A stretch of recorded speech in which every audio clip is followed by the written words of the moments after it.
Welcome back. It's the Offline Era with your two hosts, Steve and Steve. Hey guys, I'm Steve. I'm Steve. And we are the Offline Era. Shout out to everybody that's been engaging with us the past couple episodes. This is like episode 9, I think. Yeah. We have 8 episodes out right now on YouTube, Spotify. TikTok has a lot of our clips. Appreciate everybody on TikTok. TikTok's actually been going crazy. I don't know if you've been checking it out. I'm on TikTok. You got to get on TikTok just for our page. And if you sign into our page, it's all like 90s nostalgia stuff that comes up on the feed. So like it's a good algorithm. It's not doom scrolling. It's good stuff. But there's like videos that we have like when we were talking about Payless. Yes. And how like women love Payless and how good it was for what it was back then. That's got like, I don't know, like almost 4,000 views. And let's bring Payless back. And it's got like almost 200 likes. And like for people that like, we're still a fairly new podcast. We're still trying to get some stuff off the ground and, you know, trying to build some momentum and find our audience and whatnot. Find our airwalks. Yeah. If you're looking for an analogy. Yeah. We're Payless right now and we need to find our airwalk. Which listen, there was somebody that commented on our video that said that you can get airwalks at Walmart. That is true. I never seen them at Walmart. I don't really look at sneakers in Walmart though, but they said they're at Walmart. But the thing is that they're priced like, and even if you go online, they're like $90 now. Are they struggle sneakers? Nowadays, no, because maybe I don't know. I don't know what I had to compare it because like I don't know, like what do Air Maxes cost? Because I like Air Maxes, and last time I remember buying Air Maxes, they were like $120, but they're probably Airwalks have to at least be $20, right? Like now, yeah, because they're $90. No, at Walmart. Oh, I don't know. That's what I'm saying. Like, what's the price at Walmart? Because like I said, it's Walmart, so they're not going to be over 50, 60, right? Because otherwise, you're like, I'll go to Journeys, I'll go to fucking Foot Locker. I don't know. Maybe we got to look hit us up in the comments if you know the price of Airwalks at Walmart. Yeah, but she was like, yeah, everyday low price. She's like, I bought them for my 6-year-old and my 8-year-old. I'm like, that's fucking awesome. But yeah, the amount of people that engaged with that video. I mean, listen, it's not like thousands and thousands, but for us, it was like, you know, maybe like 20 people commented on it talking about like their experience with Payless, and it's cool to see that. Like TikTok's definitely. It shows where our economy is right now. Yeah. People just like paying less. Yeah. We're just like, listen, life's too expensive. Bring back paying less for everything. Bring back those shitty ass sneakers that just made it through. But there was somebody that said like they had like a pair for like 20 years. Like I forget what they had, but they had something. But I was like, wow, 20 years? I couldn't even imagine sneakers from Payless lasting that long. I couldn't imagine lasting girlfriends 20 weeks. Yeah. But I was just like, damn, that's a long time. Even if I buy like Nikes or Jordans. I mean, Jordans I can keep for 20 years damn near. But like most sneakers I'm wearing. But you're not going to daily them. No, fuck no. Hell no. With J's, you know what I'm saying? Hell no. Yeah, that video did good. And even like some of our most recent ones. When we were talking about, I was talking about like when you wake up too early, like you wake up like 2 hours before your alarm goes off, sleep. And you get that extra 2 hours. It's like how euphoric that is. People like that video. I'm finding it like a consistent theme. People like with like saving time, saving money, and sleeping. Yeah. Well, when you're from the 90s and you're getting to the point where you're 30s and 40s and stuff like that, yeah, all I want is I want to save some money, I want to save some time, and I want to fucking go to sleep. So we got a longer video for you guys this week. We're going to cover 50 songs. Well, if we do a minute, it's 15 minutes right there. We tried the short format. We even gave you guys a little bit behind the scenes. Yeah. Let us know what you guys think about it. Maybe we meet in the middle. Do you guys want a middle? Like, do you want something between 30 and 60, the thing is, episodes? So we have a video. We have our Steve's MacBook that records. Not a sponsor. Not a sponsor, but they could be if they'd like. They record. We record every video with like a behind the scenes thing. In the event that one of our cameras like botches, messes up or whatever. That's what happened in our first part 1 of our mini-sode. My phone got botched for some reason, and we have these behind-the-scene videos. The problem is, it's a really bad angle for me. I look like a house because my shirts are baggy sometimes, and like they make me look bigger than what I really am. And did you dirty? That camera did you dirty? Yeah, really just not working with me that day. So I promise I'm not 350 pounds. Not that there's anything wrong with being 350 pounds. If you're 350 pounds, be all you can be. But it doesn't look good on me. And I could stare at myself, so I always know I'm looking beautiful. Yeah. So if you see me never looking at you and looking up, I'm looking at our monitor that we have going. Yeah. So we dropped the part 1 that had a behind the scenes thing. But I thought it was pretty cool. It kind of shows like what we do. Like it's nothing crazy. It's literally our 2 iPhones that are running video, and we're just sitting in this studio with this cool painted wall that I painted, and some cool like things on the shelves that we brought in that are 90s related and whatnot, and thousands of dollars. And just right, and then just all these wires that are all over the place. We're still ironing out some kinks, but in general, this is how we work. This is how we operate. So we appreciate everybody that's been tuning in and thank you for engaging with us and commenting on TikTok or YouTube. More weather content. People I know, maybe those people like the weather content. The weather? Maybe a little weather report at the beginning of every episode. Yeah. This is the offline hour weather forecast. Yeah, I mean, fucking the past couple of weeks, all that they would be is just snow, because that's all we've been getting. Just a crazy winter. Sugar, which is also another popular short. That's another popular short. I think our most popular one, though, on YouTube was the Ankle Breaker 9000s. Yeah. The moon shoes. I think we broke the conspiracy. People were afraid to say it. You and I, years that people thought that. Yeah, calling out Big Hospital. Big Hospital was in on it. They knew. We're not afraid to speak the truth. They invested very heavily in the moon shoes because they knew that doctors would be pulling out with BMWs when kids bought those things. Yeah, but overall, welcome back. We are back. So, so Happy Steven, 2026, guys. Yeah, I mean, Hope you're having a good, fruitful new year. What episode is this? So it's 10, 11? This is 9, but I can't remember what week this is in whatever. It's probably the 3rd week or so. 4th week, maybe. Okay, 3rd or 4th week, somewhere around there. Probably 4th. I don't know.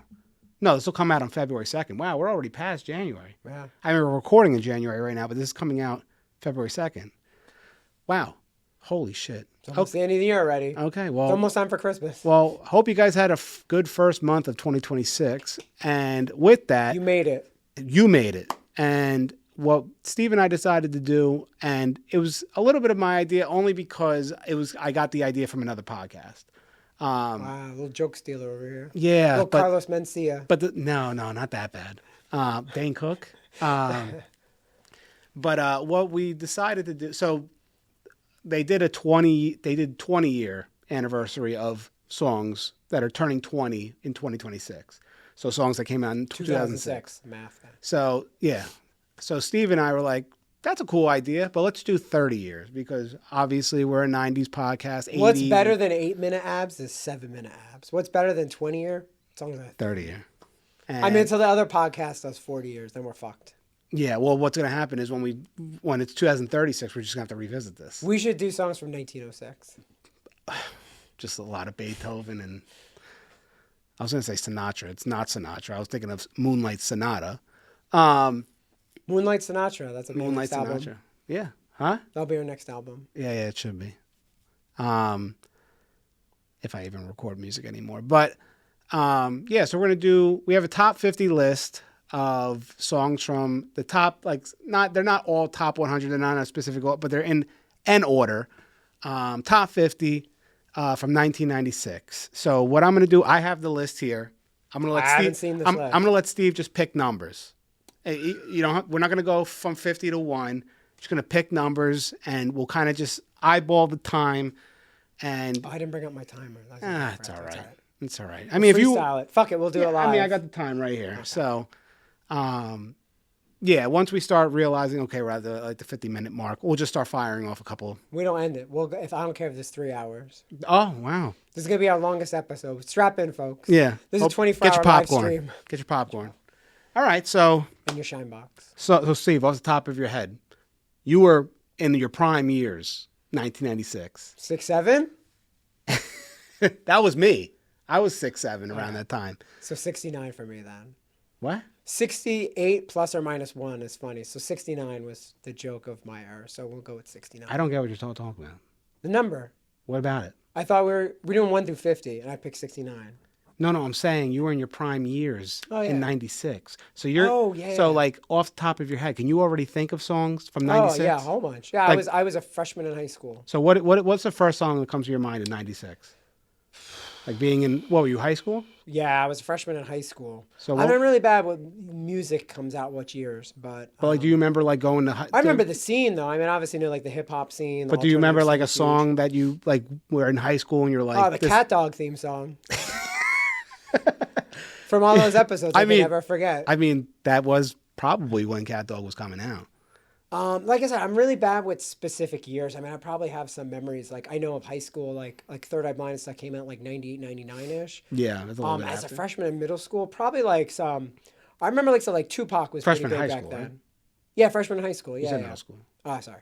Right, fine. No, but I was trying to think when I was in middle school, what songs came out so that they would have been out already by the time I got into high school. And like I said, Tupac was really big. I remember like Changes. I think that the whole like Tupac, I think maybe like the double album or something came out, like the greatest hits or whatever. Right. Okay. Was pretty big back then. Yeah, I can't think of anything. This whole like East Coast, West Coast was like still pretty prime back then. So yeah, I mean 96 for me, I remember them all. I don't remember them all, but I remember a good amount of them. It's just that, like, I was still like 6 around that time, so like I wasn't doing anything specific like that. Yeah, this was big culture for me. I mean, like for music me, and the videos, TRL. For me, a lot of these songs that are on here, like I heard a lot of these songs like on the way to like basketball practice, adult like pop contemporary. Yeah, like my parents would play a lot of this stuff on like. I don't know what the radio station was for you, but it was like 94.3 and like, Z100. We had K104.7 was big where I was. In okay. Yeah. Which same thing too. It was like the pop station. 95.5 was a big thing here as well. 98.5 was another one. So yeah, I mean, it's just, these were all things that I heard on the way to like school or, to basketball practice. Like I said, popular, like they've been out. It's just pop music. And a lot of the good shit filtered through, a lot of the shit like that I remember, like everything that was like kind of hot for a minute, but some stuff didn't linger, obviously. A lot of one-hit wonders and stuff. Of course. Oh, yeah. Yeah. So, all right, Steve. All right. Got 1 through 50. What's your first number? 50. 50. Okay. Yeah. Starting off at the top. All right. So I already told Steve this before the show started. I was like, 50's criminal. And I thought it was going to be Fiona. Not the song's not called criminal, but to put it at 50 is criminal. Okay. Nas, If I Ruled the World. Wow, what a great song. Isn't that criminal though? 50? What's funny though is not being big into Illmatic, this was my first exposure to Nas. I mean, I was huge into Fugees and Lauryn Hill at the time, that's what made me like that song. And I was like, wow, this guy's got some talent, which is funny. Again, not knowing any of his back catalog was crazy. But I remember that being such a huge, huge song. Oh, yeah. I mean, even to this day, fucking, you go through Nas's catalog, that's one of the biggest songs on probably Spotify for his catalog. And, I mean, just Nas in general. That was my first, It Was Written was the first album because of this song. I was like, wow, what a great album to get. Yeah, well, I mean, there's some people that will put It Was Written over Illmatic. I don't particularly believe that. I think Illmatic, maybe in radio play. Radio play, right? Because like Illmatic I think there was a little bit more of a maturity level with Illmatic. I mean, It Was Written. I think I heard Nas one time saying like, It Was Written was basically for like people outside of Queensbridge. Okay, Like he tried to put out a sound that was easily digestible for multiple demographics, where Illmatic was very Queensbridge. Oh yeah. And like I 100% on that. But I mean, like when you understand the story behind Illmatic and like how old he was when he wrote that and recorded all that, all the different producers like showcasing. He's like 15, 16 years old writing all that, like that. Yeah. And that's like top tier rapping, and it's just like I love him. Like it's just crazy album. Good, but yeah, I mean 50 Nas, If I Ruled the World. I mean what a great song. What a great song. Arguably could be top 10 in this list, but it's at 50. So that's 50. What's next? What number are you feeling? 1. Number 1. Okay, let me scroll back. Bookends. Okay. And it's like, how is this number 1 and Nas is 50? But it's still a good song. Donna Lewis, I love you always forever. Good. You know what? Because of the radio play. I mean, that's the other thing. The other thing to take into consideration here, like again, we were talking about this offline before we started recording, is like, don't forget the cultural impact of this, right? So this was videos. This was hearing this on radio stations where, again, like at the time, I mean, obviously hip hop was still on its come up, but like a pop song at that time, just in general, sold better because it appealed to a wider audience, obviously. So, Oh, yeah. I mean, you couldn't go anywhere. I mean, like this song was like catchy. I love you. Oh, wait. I mean, like you couldn't avoid. But like, this did song. Donna Lewis have anything else? No, I mean that One was Hit pretty Wonder, much right? it. But the same thing too, like just the cultural impact of like this was easily digestible by the Oh, yeah. masses and parents as well. Right, you're gonna ask your parents what they thought of If I Ruled the Yeah. World, but if you ask your parents about this song, they're gonna be They like, know oh, it. they know it, yeah. Yeah, they might not love it, but they know it. Always yeah. and forever. Donna Lewis, I love you always forever. Yeah, it's a great song. I mean, very catchy. Her voice is very unique. Yeah. But I just think this now. Yeah, and people could correct me if I'm wrong, but like I said, I think that this was really her song, and that was it. Like, Yeah. I don't think there was much else after this for her, and. Honestly, it's probably because it's such a hard song to top. Yeah, Like, where do you go from here? Especially Yeah. to being #1 of this entire year. Yeah, I mean it's tough. I mean, but correct me if I'm wrong. If you're a big Donna Lewis fan, please flame me in the comments. But I just think this is Flame me in really the what she's known comments for. anyway. This is all she's known for. But it's a great song. All right, Steve, what you got next? 25. 25, right in the middle. I'm gonna forget what fucking numbers. You like, I don't know. I'll let you know if you said them. Okay, thank you. All right, Collective Soul, The World I Know. The great song. We were just listening to this. Yeah, So yeah. trying to think of. There's a bunch of like different collective songs. Well, there's really two, right? I think there's like 2 or 3. They had like a couple. December's like, the one solid- I know of. Yeah. But still, Yeah. I couldn't tell you the lyrics off the top of my head. I'd have to But hear yeah, there were again like a little bit softer song for like again kind of like soft rockish, Yeah. but yeah, again a pretty impactful song, and I could see this just- falling in that category too of being. I just don't halfway. know if I was a big Collective Soul fan. I think like I feel like they were just middle of the road for me. Yeah, I don't. I mean, Compared I to, like, can't some of the foresee them bands out selling out like again like selling out arenas like Oasis and whatever they weren't. Or like Google Dolls. And Yeah, shit. yeah, they Like- didn't have like, that kind Like you're of going against some powerhouses. Yeah, like- yeah, yeah. But I mean, they had good songs. But like, I don't know. And again, a tough time to be a rock band. I mean, regardless if you're hard rock, soft rock, alternative, like a lot of good music was being pumped out. And again, like also by like, MTV, right? Selling these kinds Right. of brands. And obviously that was big too, like getting into that kind of rock. So Right. yeah, much respect to that. That was a decent song. Yeah, definitely. Okay, what's next, Steve? What you got? 49. 49. Okay. No Doubt, Just a Girl. Wow, this is a great song. It doesn't feel like it's that old. And what was funny is I was just watching, I just noticed Trace, she was a big 90s ska fan, about how a lot of people like loved early No Doubt when they're still kind of underground, like Gwen Stefani. Don't Speak. Yeah, Don't Speak. Great But I song. mean, like even like these Before earlier ska, like when they were huge into the underground and like California, they were doing shit with Bradley Noel from Sublime. But I think like the kind of big breakout for them, especially Gwen Stefani being like that kind of cultural icon, right? That this girl front and center, high energy, amazing voice. I mean, even to this day, I mean, that was a great, great song. Yeah, who would have known she would have married Blake Shelton? Yeah, that's great. And Gavin Rossdale, which to me, Blake Shelton, big step down from Gavin Rossdale. Yeah. But But what are you going to do? But yeah, no, that song doesn't feel like it's from 1996. no, and I'm surprised it's actually up as high as that is. I thought that would have been, again, kind of middle of the road there, like the 25-ish. But Yeah, I mean, it's a great song, but it's just like when I think of No Doubt, first song that comes out to me is Don't Speak. yeah, true. There's just like that intro with the just That slower tempo. And yeah, it's just like and it just like grabs you so quickly, and it's just like. And then like just the vocal, I don't know. There's just Great vocal. there's something so nostalgic about "Don't Speak" for me that like I think you know what I think it was because I heard that song when I was a kid, but like obviously as a kid like that young, like I wasn't tied into like who it was. I just knew the song, and then as I got older, like because nostalgia doesn't hit you until you're older. So like as I got older, I started diving back into this, and like I'd hear the song come on the radio. I'm like. What fucking song? Who sings this? I need to know who sings this. And then I look it Wait, up. did Like, we say this was Just a Girl?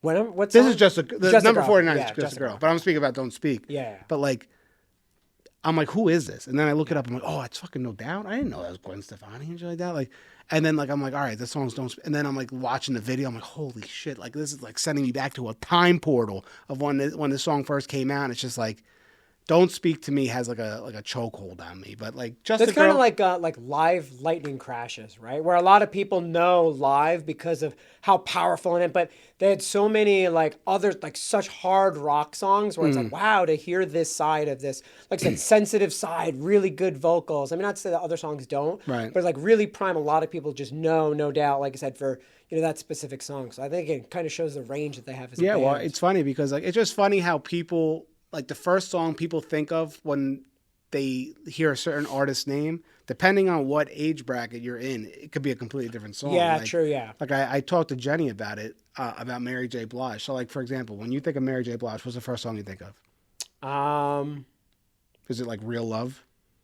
No, probably earlier than that. But I don't know. Yeah, Real Love is probably one of the, probably like All I Need with Method Man. See, like I don't think of that. The first song I think of is Family Affair. Wow, yeah, much too old for me. Yeah, I would never. But like that's where I go to. Yeah. When I think to of me, Mary J. I was like, oh, Blige. she's still going. Represent YO. Me too, Mary J. Blige. Is she from Yonkers? She is. Oh, I didn't know that. Okay, Steve, what you got next? I said 2 already as well. You didn't say 2. 2, number 2. Should be probably. And this is after I Love You Always Forever? Yeah, which she shouldn't be after. Donna Lewis. Celine Dion, Because You Love Me. Celine Dion. That's also crazy too. I remember seeing like young Celine Dion, which is funny because now everyone pictures like Diva has been going at it for quite some time, but wow. Yeah, it was a great tune. Again, like kind of Such a good catalog. I mean, the same thing like Mariah Carey, early to midnight. You're like, all right, she's kind of pop, but no one knew she was going to like Explode. not stop. Yeah. Like, all right, she's not like Whitney. Right, like Whitney had this. We're like, she's got some stuff. She's gonna take off, And and then every time you had it, you're like, all right, next album she's gonna fall off, and you're like, fuck, she's better every time. Like gets better with age, you know? Yeah, Like Fine Celine Wine, Dion, 100%. Where you're just like, man, like she had such amazing bangers, and every time you're like, I mean, it's all coming back. Even that, you're like, wow, the voice that she has. How does she fucking like? And for people that don't know, if you're younger, like Celine Dion was the voice on Titanic for what's the song? You'll Stand Forever. This. Fuck, I can't even think. Can't remember the name. I mean, whenever you name a song, it's can't remember the name of the song. But yeah, the main song that's in Titanic, that's Celine Dion. And I mean, what a fucking voice. Yeah. I mean, you go through Celine Dion's catalog, it's just the same. bangers. Even early bangers, like just showing off her chops is just. Yeah, I mean, what a voice. I mean, what a performer. Yeah. Like her voice doesn't change with performing. She's phenomenal performing as well, and it's almost a slight to her for being at 2. And after Donna Lewis. To be after Donna Lewis. I mean, Donna Lewis great. The song was great. But she's not Celine Dion. Yeah, you're not Celine Dion. True. Celine Dion, we love you. All right, Steve, what you got next? 48. 48. Come on, Steve, give me some better numbers. You're just going fucking. 26. Okay, 26. So we were just speaking about Whitney Houston, Exhale.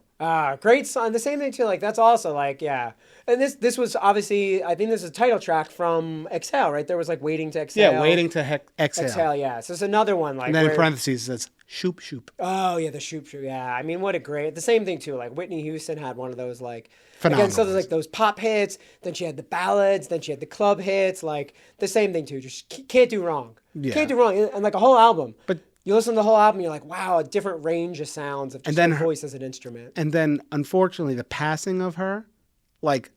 And her downfall. Just resurgence her music to, like, another a new level. audience, Like Selena.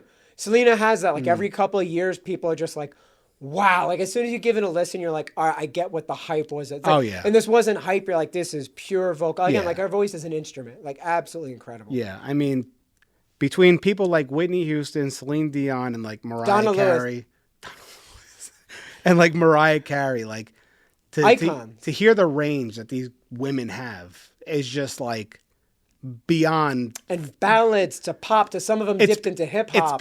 It's beyond what you can train for. Yeah, you can't vocally train to be like them. There's just people that I truly believe are just born to sing. Like they're just born. They have a genetic, like hearing like or just a genetic advantage where they're just born to sing and hit notes that other people just can't hit. Like you're not gonna, there's a reason why certain singers they sing good and they have good sounding music and catchy music, but like when you compare them to people like Mariah Carey and Whitney There's Houston. never going to be another Whitney Houston. You're not going to compare. Carrie Hudson is very close, but she's still not Whitney. I mean, she has an incredible voice. Well, Adele. Adele's another one. I mean, she's a newer artist, and she's phenomenal. Newer. Fat Adele was so good. Oh, yeah. I don't know. I think the resonation of the body, The Ozempic. Adele. I don't know. I said Odell, like Odell Beckham. I don't even know any of her new music, but like Rolling in the Deep. Yeah, she was great. I mean, but like not Whitney Houston level, but I mean Adele's phenomenal. Give me 37. 37. Okay, just going for it. What's I should have been? Blues Traveler, Hook. Great song. We were looking this up as well. Yeah. Because you were a big Runaround fan. Yeah, Runaround. But again, like we talked about, John Popper, amazing.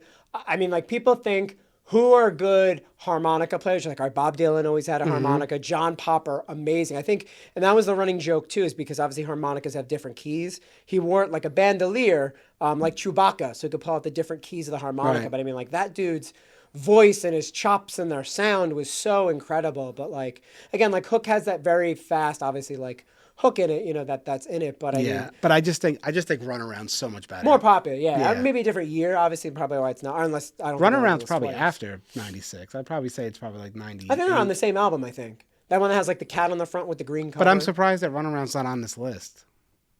Could it because I think that was their breakout. I'm pretty sure. So yeah, Runaround. But Hook also really fantastic. And obviously the content. If you listen to the content of it, he's basically again kind of a riff on like. Doesn't matter what you're saying. The hook is really what's, again, kind of like a play on like, hey, we don't want to be pop music, but this is what's. We know that the chorus is what's going to sell the whole fucking Hook thing. will bring you back. Yep. All right, Steve, what you got next for me? Give me some 43. 43. Oh, classic. Shouldn't be at 43. Seal, Fly Like an Eagle. Wow, this is a great song. Oh, my God. Talk about another, like, incredible voices. Yeah. Space Jam. Wow.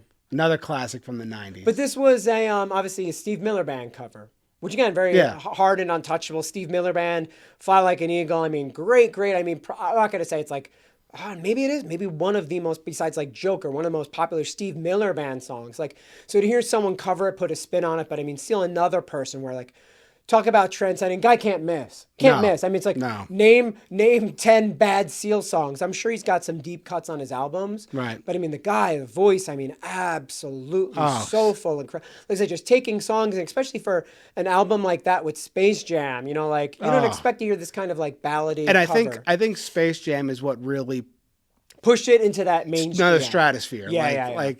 It's still a good song, and obviously it's a cover of a Steve Miller Band song, but like it's just, I think the cultural aspect of Seal performing that song and then blending it with Space Jam, which was obviously Michael Jordan and Looney Tunes and whatnot, like such a good collaboration of the best basketball player in the world with Looney Tunes, good soundtrack, and then putting fucking Seal in there and.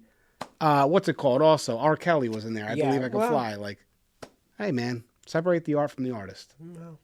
The art was great. The artist, not a great version, but man, Fly Like an Eagle by Seal. What a fucking great song. Yeah, great number. 43. That was 43. Give me 44. Tupac, California Love. Wow, great song. A fucking great song.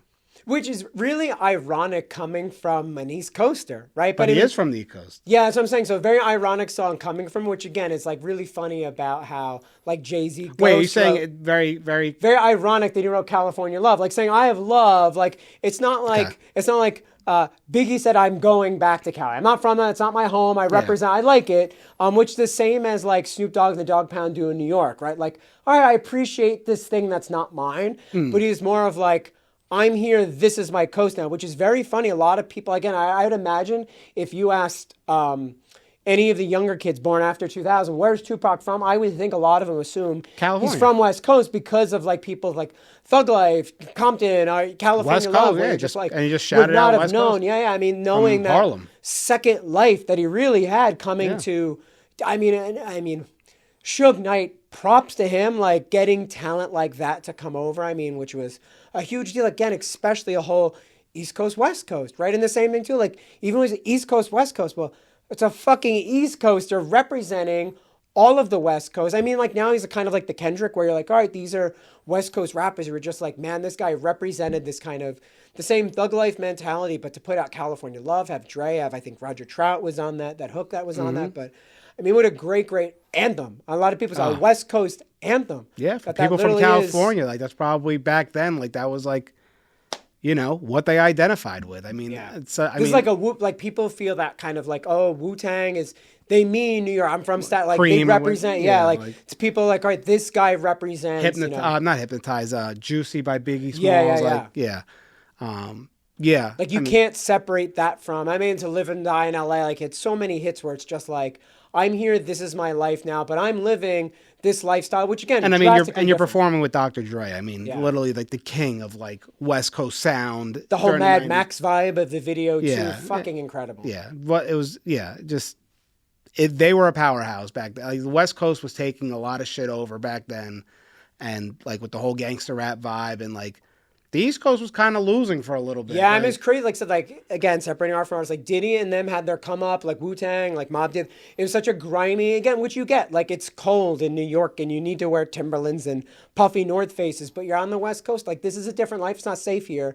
But, like, this is the lifestyle that we live here. And it was crazy that they put that West Coast on the map so quickly. Oh, yeah. So quickly. And to topple someone else while doing it was tough. It's not like a lot of people said, like, oh, down south music had its come up. No Limit Soldiers had their come up. Memphis and Houston rap had its come up. It's just like the West Coast came and they went for a crown and they actually, like, achieved it. Was absolutely incredible in such a short time frame. Yeah. And I just love, like, of course, every region has its sound. I mean, we could talk hip hop for days, but like every region obviously has its sound. But like Dr. Dre, like captured West Coast sound so good, like to the point, like New Jack, right? Is that what like those synth leads that he puts in a lot of his songs and stuff like that? That like, and the samples, the funk samples, P funk. Yeah, but for me, it's all about the synth leads, like those fucking I mean, I'm not going to try to imitate it because I'll sound like shit, but like with the higher pitch synth notes, small samples, little... like the best song I think of off the top of my head right now is Cat Dog soundtrack. Yeah, no, it's the song that he did with Hitman on the Chronic, or no, 2001.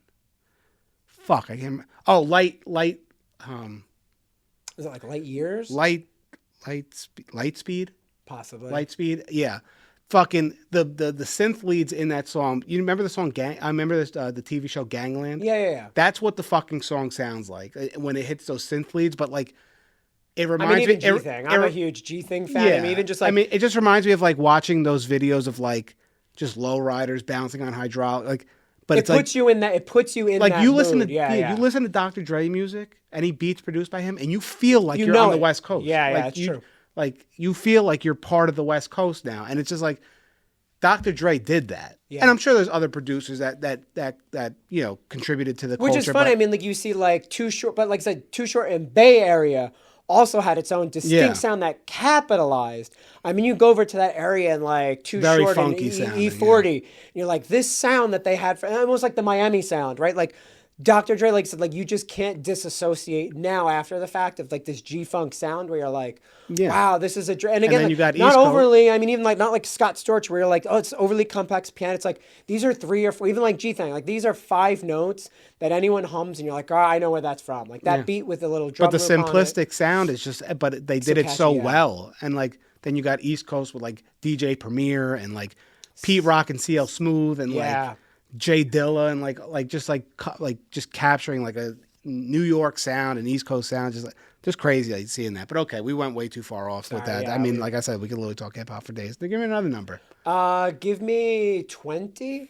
20. I think I saw this on the list and I was hoping you'd say it, and you did.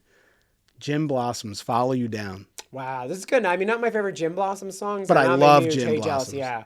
Allison Road, and they said this one was "Follow You Down." Wherever you go, follow you down. Yeah, good song. Yeah. And then recently, I think they're retouring again, or they're doing the same thing. I think they're also doing like a 30. I know a bunch of bands were doing like kind of collaborations.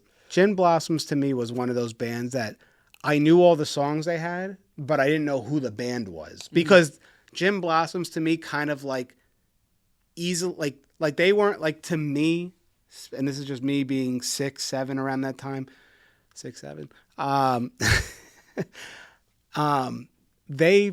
felt like Gin Blossoms fit in with a lot of the sound then, rather than really standing out. Needing the same thing. If you showed me 5 different bands that said which one of these is Gin Blossoms in their heyday, I'd be like, I don't know. But if you asked me, of like, all right, which one of these is Bush, which one of these is No Doubt, you knew. Yeah. So even getting such, like I said, notoriety and that feeling where you're like, it just fits. But it's no slight to Gin Blossoms, because not at all. Just because they fit in with the sound, they were very good at what they did. Like there's a clear reason why they're obviously in the top list here. Top 20. And I love Gin Blossoms, but they very much fit the sound of like Goo Goo Dolls, and without trying to imitate, like with creating their own kind of own thing, but like they just sounded very similar. Like they weren't like a very, outside the box type of band. They just kind of were like, this is the sound of the 96 era right now. Like, this is what we're going with. Like, we're just going to play into this, like Sister Hazel kind of band. Yeah, kind of like just that realm of just like sound from that time of the 90s. So, but great song. I mean, yeah, I do think Hey Jealousy is a little bit better. And I think there's another song by Gin Blossoms. Wait, so there's Allison Road? No, that's not the one I'm thinking of. They had a couple from it, and I think, to be honest, they all might be on like the same album too. Which is... Yeah, I can't remember what it is off the top of my head, but there's 3 Gin Blossom songs. Yeah, it's Follow You Down, Hey Jealousy. I can't remember the other one right now. It'll come back to me, but okay, give me another one. And then give me a late 40s or mid 40s. Give me a mid 40s. Your pick. No, you get. I know 40. You didn't do 44? I don't think. No, you did 44. That was Tupac. 45. 1, 2, 3, 4. Coolio. Yeah, we were talking about this. Because I remember I bought the album that this was on, expecting. Didn't LL Cool J and Method Man all jump on a remix of this? That's different. 1, 2, 3, 4. That's totally different. This is like 1, 2, 3, 4 something. They were a very pop dancey song, which is what I expected. But the album version is very different. I'm not a Coolio fan. Never was. But this is on the same album as like Gangsta's Paradise. Still didn't like Gangsta's Paradise either. Really? I just wasn't a fan. I'm in a big Stevie Wonder cover, but this is not on the same album that Come Along Around, whatever his first Fantastic Voyage. It's a separate album. You know what my favorite song by Coolio is? The Keenan and Kel fucking theme song. Wow. Not a Fantastic Voyage fan? No, I don't like Coolio. Wow. Rest in peace, but I don't like him. See, Fantastic Voyage was like a special like him and like Bone Thugs Harmony. Those are the 2 people that people really liked from back then. I just don't. But I think that's why 1, 2, 3, 4 again very popular. Again, like at least the remix, which again I got on a CD single, which was a thing back then. But like hearing that song, very dance poppy. So it was great. Again, that like when hip hop went dance and went well, that's what this was. Which again was very different. I'd have to listen to the song. I can't remember it off the top of my head. I probably know it. I just can't think of it. But it was like 1, 2, gotta get up to get down. Gotta get. Very dancey. That said, if you heard the song without hearing him rap on it, you would not have thought it's a Coolio song. That's I think why it's so. Hearing this remix of it was just again incredibly fantastic. I don't even think it was in a movie or anything. Yeah, no. I'm like I said, just not a Coolio guy. Never really was. All right, what you got next for me? Give me something in the top 10. Give me like number 7. I don't think it's number 7. All right, going back to the top 10. Yeah. 7? Yeah, 7. Eric Clapton changed the world. Good song. Yeah. There's a lot of other Eric Clapton songs that I like. Yeah, like Layla, his old stuff. I mean, again, amazing guitarist in Cream. I mean, again, one of the people think Eric Clapton, they think his Stratocaster, like an amazing guitar player. They didn't even have to sing. I mean, to be incredible. My dad's a big Eric Clapton to hear fan. this like late resurgence that he had with like the redo of Layla, obviously the Tears in Heaven, incredibly sad song about his son who fell out of an apartment window, which people say there's a pretty funny tongue-in-cheek joke about Eric Clapton is like, what's the difference between a baby and a bag of cocaine? What is? Eric Clapton wouldn't let a bag of cocaine fall out of his window. God damn, that's terrible. All right, moving on. What's the next one you got? Give me 33, the great Larry Bird jersey. 33. All right. We just spoke about these fucking people. Bone Thugs and Harmony, The Crossroads. The Crossroads, the Cross Bronx. I mean, they're a great song. Miss Michael Charles. I just don't like them. I don't like Bone Thugs and Harmony. They're from Cleveland, right? Big, like, so again, not a huge area where people. I just don't like them. Like the singing, like double time fucking flow. I dig it. Especially, I mean, like, tell me you don't like Notorious Thugs. I don't. Wow. Okay, well that's. I don't. You're wrong, but no, I don't. I just think they're very corny. I mean, I could agree with you, and then we both are wrong. But I mean, I get it too. Not everyone has to be on their speed. I appreciate what they did to hip hop. Like I said, no one else. I mean, there wasn't That's like Twist fair. is at that time, and not only that, I think like especially again, I was big on them obviously from Thuggish Ruggish Bone, which just hearing the hooks, right, and the same things. They had also a bunch of bangers with First of the Month, like so again, very very melodic, I think is what I appreciate about them, right? Is again, like, which especially nowadays you get, again, I'm a huge Childish Gambino, but like Drake of like, J. Cole, like this. Paved the way for this them. Paved the way of like, I'm going to rap, respect. but and again, like, I'm also going to sing the hook, and like sing, not like, I'm going to auto-tune the hook like Snoop tried to do. It's like, so I think paving that way of like, bringing melodic hip hop to the beats, and especially, obviously they all had the different speed, but also very distinct voices. Like even if you don't know Crazy Wish, whomever it Busy, it's like, but at least you know there's different voices, so you're not like, oh, this is monotonous of like they're just hitting me with lyrics that are hard for me to pick up on. Yeah. And it wasn't a gimmick too. I mean, obviously, like yes, it was fast, but the content of the lyrics also was pretty impressive. Yeah. So.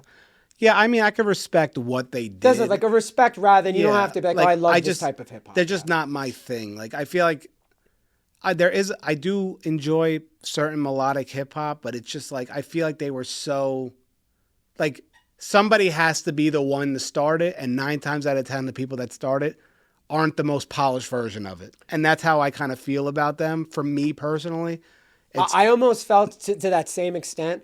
I think what would have done them well is someone on the opposite of that, right? Like if you name all members of Onyx, you don't, but if you're like, everyone knows when Sticky Fingers verses, right? Because like, this is different. I think what could have helped Bone Thugs without needing Biggie to get on and try and emulate what they're doing, having one or two where maybe they do have a Nate Dogg that is just singing hooks, or maybe they have this gritty, grimy. Imagine like a Bone Thugs that had a DMX or a Ja Rule or Sticky Fingers, where like this is just breaking from it's just fast. Because maybe part of the songs too would be nice, which again is a huge thing now, right? Is kind of flipping the tempo, dropping the beat, flipping the beat. Would have been nice where you're having this melodic song and then introducing the griminess just for breaking up the contrast. To your point, where it's not just all one note, them all singing. I think that's my thing too about them. It's just like when you listen to, for me, when I listen to them, it's like I'm just like waiting for something to change. I'm waiting for the song to be over. Yeah, like I'm just like, it just keeps sounding like the same thing the whole song, and I'm just like, we need something different. Like, give me a change in the flow or like something, anything. Just like, or somebody start rapping like in a normal voice, like and not like all this singing shit. But I don't know. That's just me. I don't know. They just don't jive. Hit us in the comments. Do you think what we could do to make Bone Thugs and Harmony better? Yeah. Reach a broader audience. We'll reach out to them and let them know. More features, I would suppose, would be fantastic. Yeah. Them. Maybe you could feature with them. I would like, you know what? Now that you said that, like Das Effects would have been a good feature for them. I love Das. That's that like extreme boom bap going to extreme melodic, right? So hitting those would be incredible. Like I said, that distinct, yeah. Yeah. Love Eric Sermon. All right, what you got next for me, Steve? Give me, I don't think I hit the 30s. I did 33. Give me like a late 30s, 38. LL Cool J, Hey Lover. I love this song. This was the one with Boyz II Men, right? Yeah, I think so. Yeah, that was more than, again, which amazing. I mean, LL Cool had a bunch of, my friends and I love, Who Do You Love? The remix one with Total on it, obviously had the original. I'm just doing it. But this kind of, dude, I mean, what a great. What's the other song that I was just listening to? Was that the Mr. Smith album? That a bunch of these came out, like a bunch of good singles during that kind of like. But then there's a later J. Cole, LL Cool J song that I'm thinking of. Fuck, what was it? Keep talking. I'm going to think about it. And, well, I think the thing that I appreciate about this as well is, like you said, this shows me that kind of Beatles-esque, where this isn't I'm bad, my radio, Mama Said Knock You Out, which a lot of people didn't like Mama Said Knock You Out, because like they're like, this isn't my old school LL Cool J. So then kind of hear that resurgence of like, oh, I still got it. With that was the 1, 2, 3, 4 you were thinking of, that he was kind of like, where the GOAT album, and again, LL Cool J says that he's the one that invented the GOAT, greatest of all time. Like, so to hear him have that resurgence in this mid 90s where it's like, I'm still relevant. Yes, I've been acting. I still look good, but I still got my chops. Like those of you that discounted me, I'm not just here to sing and dance and look pretty. Yeah, and I mean, 96 wasn't even just the end of his resurgence. I mean, the song I was thinking of wasn't in the 90s. It was 2002, but like. What song was it? It's called Paradise. Okay, yeah. I forget who the singer was on it, but 50 Cent actually wrote the hook. And like, but the thing, like, 50 Cent explained it so well. The reason why like LL Cool, that song didn't really do as well as what they expected was because his sound was too mature for 2002. Like his sound for that song in 2002 was very 1996, 95. Like, but like the sound, the people that are digesting this music nowadays want to hear 2002. Yeah. And 2002 was still, there was still like that, like classic boom bap sound to it and stuff, but it's a little bit more progressive at that point.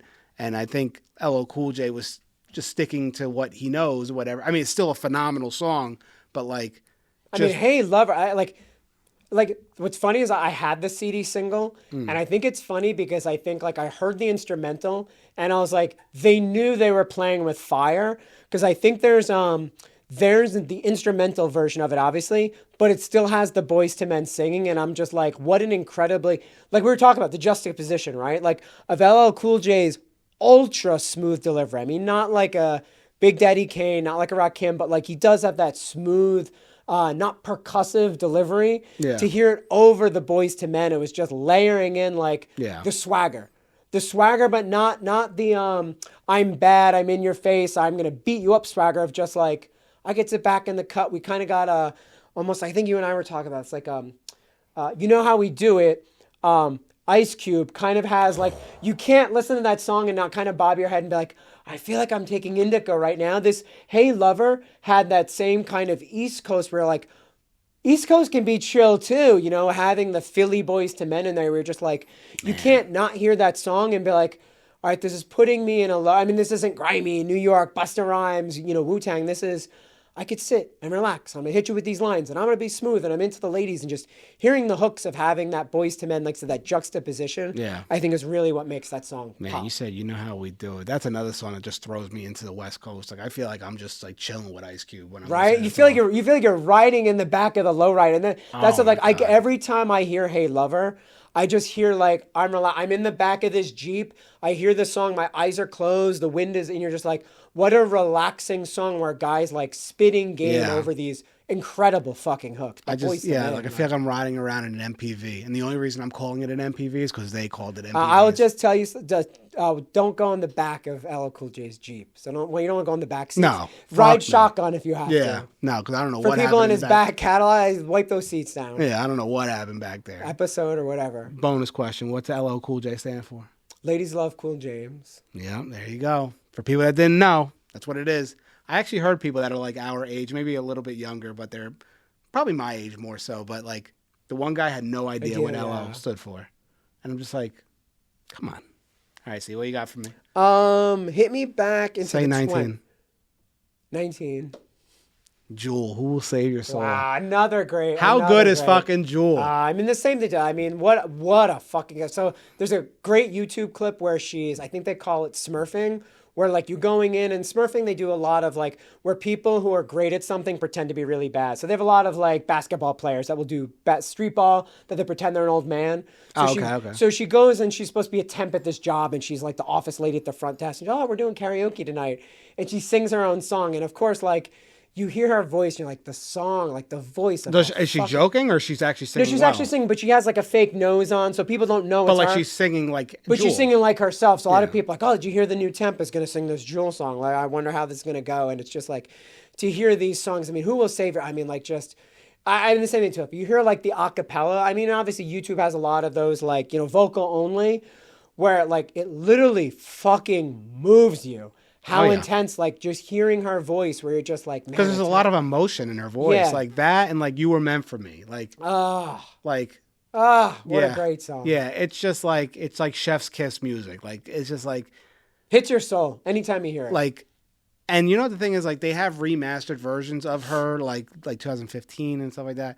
I can't listen to those. I need the original because there's a different. Your ear is used. There's a different. That mix. Yeah. There's a quality difference. And there's like I said, there's like an emotion difference that like the tempos. It sounds like her voice just sounds more raw, hungry. Yep. Like trying to make it sound like just all that. Like it's just a different vibe that like the newer whatever year it was, just doesn't offer me that. Like we can't. So obviously, guys, we can't play this music, right? No, we would love to. However, I would say of all the songs we've mentioned so far, if you've never heard any of the Jewel songs, of all the songs we've asked for, I say listen, do yourself a favor and listen to the Jewel. You Were Meant for Me and Who Will Save Your Soul in that order. Yeah. Unless you want to save the best for last, You Were Meant for Me is, I mean, for me, arguably the best Jewel song. Comment if you're a Jewel hater, and I don't think there's fucking one. We'll person just block out there. you. Yeah. We'll just block you because we don't want you here. If you hate Jewel, I don't think that person exists. Yeah, you can't hate Jewel. I mean, unless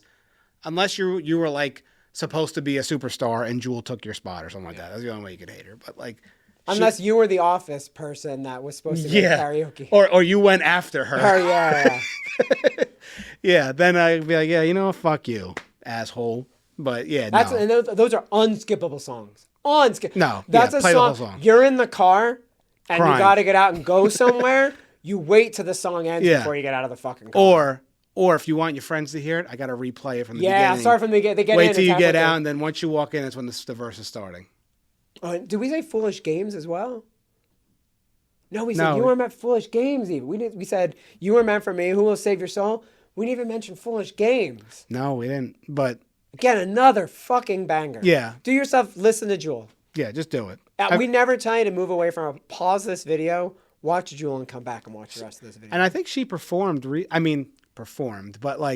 Performed at either like the Thanksgiving Day parade or like the Christmas parade. In the that's city. true. One of them. Yeah. Recently, for the past year. Yeah.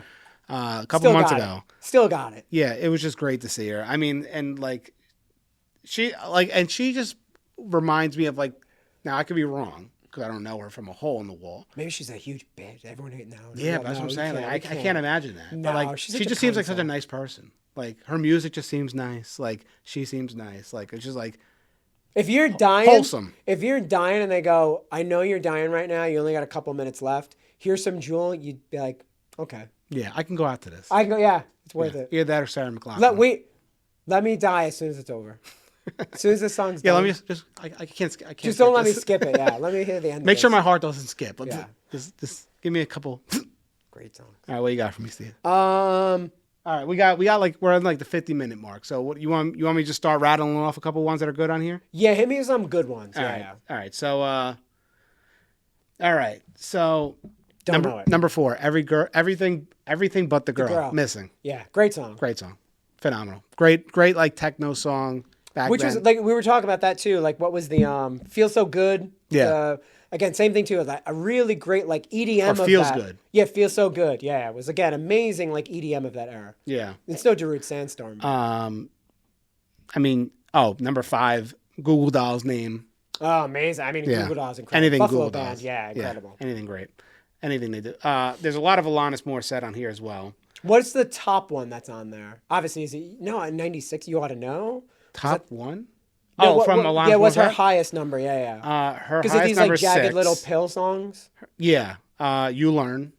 You Live, You Learn. Yeah. Yeah. Wow, I'm surprised that's the highest. Yeah, I honestly would put Ironic over it. Okay. Ironic's at number 9. So where is You Ought to Know on that? Honestly, I think that was low. Wow. Which I said, you know the world's greatest tomfoolery trick that it's ever played on us? I wish we got a whole Alanis Morissette album of You Oughta Knows. Because I think a lot of people, myself included, when I bought Jagged Little Pill, even the name Jagged Little Pill, I was expecting 10, 12, 15 You Oughta Knows. And if you know, there's only, which is ironic because it's actually on the album twice. There's 2 different versions of that song. There's one that has Flea on it playing the bass as well as Days of Aro, but there's also another acoustic version. But that album has like Ironic and You Ought to Know and Hand in Pocket and Head Over Feet. Even the hit, Head Over, and the hidden song that's on it, which is very different vibe. Again, an amazing album. Oh yeah. But it's not like I thought was like a whole album. I was getting this kind of woman rage album alternative with, I Canadian. think even Taylor Hawkins was her drummer. I mean, so to hear like, I was expecting that kind of vibe. So pleasantly surprised, but I'm like, that would have been amazing at that time, which again, maybe is impossible to say. Is give me 12 You Oughta Knows, but hearing that kind of vibe, I think would have been absolutely incredible. And yeah. Yeah, I'm a big Ironic fan. I mean, that whole album. The I video like, even. But like, I love Ironic. Classic. I love Head Over Feet. I love, what's the other one that's on here? Yeah, I thought there was another one on here, but maybe not. But yeah, I mean, a lot of that album's on here. I mean, Jagged Little Pill, again, amazing album cover. Okay, so we got, number 10, Tracy Chapman, Give Me One Reason. Great song, yeah. Yeah, great I mean, who doesn't love Fast Car also as well? But you know fucks me up sometimes? I always get Tracy Chapman and Macy Gray mixed up for some reason. I think they have similar vibes. Yeah. They have similar vibes, I'm trying to remember what's the song by Macy Gray? Is it I Try? I try to mile away and I stump. Oh, I yeah. mean, there's a lot of Macy Gray. Macy Gray has a couple of different singles back then, but... Yeah. Dishwalla, Counting Blue Cars. Yeah, great song. Fugees, Killing Me Softly is on here. That's at number 16. Which I heard an interesting fact on that. I heard from Wyclef recently, he's really pissed off. That you heard from him personally? No, I was on, I'm pretty sure it was he called you? somewhere. Yeah. I mean, we're Zoom both call? from Jersey, so he's just like... He works for your I was company. down in South Orange, and I saw Praz, who's now like in the jail in Lauren. But he is upset that a lot of people don't cover it correctly because he fucked up when he produced that beat, and his keyboard was at 439 hertz instead of 440, the standard key. Yeah. So everyone that covers Killing Me Softly is just a touch off. And he's like, if anyone tries to cover it, it's not sounding like it does on the album, detune your keyboard to 439 hertz. It was just slightly off key. That's cool. But a great beat. Again, I had no idea that Wyclef produced that. Let's see. You got Hootie and the Blowfish, Time. Oh, great song. Do we have the album? Oh, no, we took it down. But we no, have I think it's the album. over there. Yeah. Great. Another great album cover. Darius Rucker. Yeah. Yeah, great. I mean, Only Want to Be With You, and I mean, Let Her Cry, Chef's Kiss. Great songs. Great songs. Hootie. Which Sheryl is Sheryl Crow, If It Makes you happy. Yeah. Great song. If it makes you happy. Oh. Los Del Rio. The Macarena. Yeah. That song had me in a chokehold when I was think there were a couple of different versions of that came out. But I think that was like the yeah, OG. this is the Bayside Boys mix. Yeah, okay, yeah. Not the Boogie Down Boys. No. Bayside Boys. The Tiger Crew. Oasis, Wonderwall. Great song. Another Oasis song on here too, Champagne Supernova. Yeah, What's the Story, Morning Glory? Another great album cover to cover. Yeah. Yeah, it's funny. Like, so now that you're telling me these artists of that year, I wouldn't have pinpointed all these were 96. Yeah. Sublime, What I Got.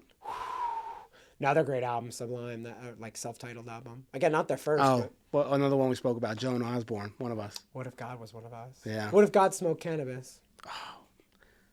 This is a perfect example. To this day, this is still a song where if it comes on the radio, I'm like, who sings this song again? Joan Osborne. I got to remember that. Fuck, man. That's a good song. Great song. I'm going to have to listen to it after this. What's else? Oh, Breakfast at Tiffany's. Yeah. Classic. I said, what about Breakfast at Tiffany's? Twisted. Wait, who sang Breakfast at Tiffany's? Oh, Deep Blue Something. Deep Blue Something, yeah. I was just going to say, I was like, Sam, we should mention the great artist, yeah. Keith Sweat, Twisted. Great song. I think there's also a couple of versions of that too. I think there's an original and then the one that has great video. And again, it's funny, I did not know Keith Sweat from late 80s. I mean, there's so many like older R&B staples that I know him from Twisted with Cut Close, I think was who did the remix of this. Right. But he had a couple of singles in the 90s and I only knew of him from then. Not knowing he's real OG, had a couple of great classics. Great voice. Now, what was the song that we were just talking about before where it's like the song that had a resurgence on TikTok, the "And I"? Oh, My Boo. My Boo. Oh, Ghost Town DJs. Yeah, that's on here. Yep. So there's like a dance to it, yeah. Be My Lover, LaBouche. Yeah. Is there any other ones in these top ones that I didn't call out? Toni Braxton, You're Making Me High. Great song. Mariah Carey, Always Be My Baby. And then also Mariah Carey and the Boyz II Men, One Sweet Day. Oh, that was another incredible song. That's a third one on here. Very emotional song. Yeah. Boyz II Men really didn't miss. No. Like, I mean, obviously, like, we know, obviously, the number one's the videos on Bended Knee or whatever, but, yeah, like I said, I can't think of, like, oh, that one didn't really land. Yeah. I mean, maybe Water Runs Dry. I mean, like, that's their worst song, and that one probably is fucking incredible. Damn, we should have had this podcast last year because we could have did a lot of nice 1995 stuff. Because I was just looking up Candy Rain by... So For Real? Yeah. Song right now has me in a chokehold. Great song. I listen to it way too much. Wow. It's so good. Yeah, so, let us know what songs you guys liked from the 1996. Yeah, there must be 96 specific. Yeah, let us know. I'm sure there's other songs, yeah. Yeah, I mean, there's just a lot of great songs from there. There's a lot of songs that also just, kind of came and went. A lot of bands that came and went. But, we tried to keep this, to the list of bands that a lot of people know. We didn't bring up Natalie Merchant. No. Wonder. Yeah. And then there's another one, I think she has Jealousy. Yeah, and also you and I were talking about some Morissette. Etheridge, again, very popular. I think that's another thing very interesting. Sorry, before we wrap, I said we're getting long. About how many different genres we touched here. I think we talked about this on a different, maybe we did bring this up on the podcast, maybe we were talking offline about this, but like how nowadays it's like there's pop, there's EDM, there's hip hop, but like seeing that blend of, like we talked about Gin Blossoms, we talked about Nas, we talked about Céline Dion, we talked about, what was it, Donna Lewis? Donna Lewis, like seeing that range, Gin Blossoms, so like seeing that wide range, it wasn't like, oh, it was completely dominated by hip hop, or pop was the big thing, or punk EDM. Or some, like just a wide range of like out of left field. I think that also shows like how popular like that pop music didn't land where like, oh, this was a hip hop artist who got into country, or this was a country that did a feature, or this happened to be a R&B artist that had a famous hip hop artist, Yeah. I was just looking up a couple Melissa Etheridge songs, like the one she's like really known for, like what's it called? I'm the Only One. Like, And I'm the only. But that's 1993. Wow, even older, yeah. So it's, like I said, it's funny also, like we talked about too, some people haven't come up into this, it was like Whitney Houston, like kept coming, it's like so many people that weren't just on the cusp, but like, or LL Cool J, right? Resurgence of like older art. Keith Sweat, we just talked about, right? Eric Clapton. Eric Clapton, yeah, where it's just like, man, like, how do I top this? It didn't. It's just like, yeah, the radio was just, had filled with so many. I think you also talked about some of the other ones on your list were like John Mellencamp, which had that odd. John Cougar Mellencamp. Yeah, Jack and Diane to come up with like that song that was like pretty mellow. So yeah, I remember that was a bit. John Cougar Mellencamp was very big in like my family. Like my parents listened to him a lot. But yeah, there's a lot of good music from back then, and like I said, there's also a lot of songs that didn't really land stand the test of time or whatever. But let us know what you guys think. I mean, I don't know, like. Got to be songs we missed. And again, also let us know about some of those videos, I think, which was another big thing, right, of why this was popular. Again, I was big into like the TRL, and everyone was watching MTV, and MTV was a big thing. And I mean, again, like Beavis and Butthead when they used to play like Video Killed the Radio Star. It really did it. It was the cultural impact of these where you got to connect with these artists by seeing these videos. It wasn't, I'm just going online and there's Bandcamp and SoundCloud and YouTube, and it's, No, I was just looking up Iggy Pop. Oh, Iggy Pop, yeah. Yeah. All right, guys. Well, like I said, that was the 30 songs that are turning 30 years old this year. Kind of hard to believe also. Yeah. But, man, time flies. But, it's great that we have all these recordings so that they can live in history and be able to constantly revisit those songs. At the touch of your fingers.